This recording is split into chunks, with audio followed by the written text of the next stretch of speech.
एक सुंदर से महल में एक बहुत ही खूबसूरत राजकुमारी रहती थी। वो अपने माता पिता की एक ही संतान थी। क्योंकि वह एक राजकुमारी थी, उसकी सारी इच्छाएं पूरी की जाती थी।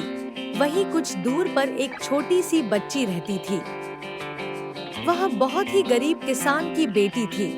वे लोग एक सामान्य सा जीवन जीने वाले लोग थे।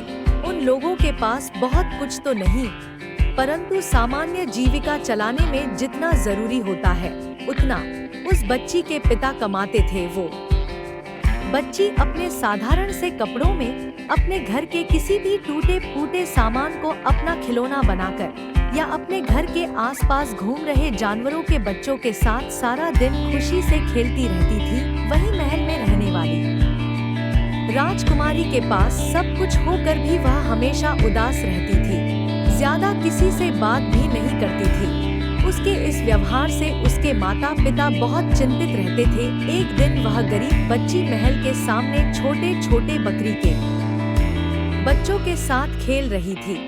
राजकुमारी की माँ बच्ची की ओर इशारा करते हुए राजकुमारी को समझती है कि बेटा, खुशी अगर व्यवस्था और सामानों में होती तो आज आप खुश होते और वह बच्ची दुखी होती। लेकिन दुनिया की सारी चीजें और लोग हमें बस कुछ समय के लिए खुश कर सकते हैं, हमेशा के लिए नहीं। खुशी हमारे अंदर होती है, जो दूसरे को देने से और बढ़ती है, किसी जरूरतमंद की मदद करने से बढ़ती है। कहते हैं भंडारा करने के लिए जरूरी नहीं कि हमारे पास बहुत सारा धन हो। अगर खुशी से किसी पेड़ के नीचे एक मुट्ठी आटा डाल दो तो चींटियों का भंडारा हो जाता है।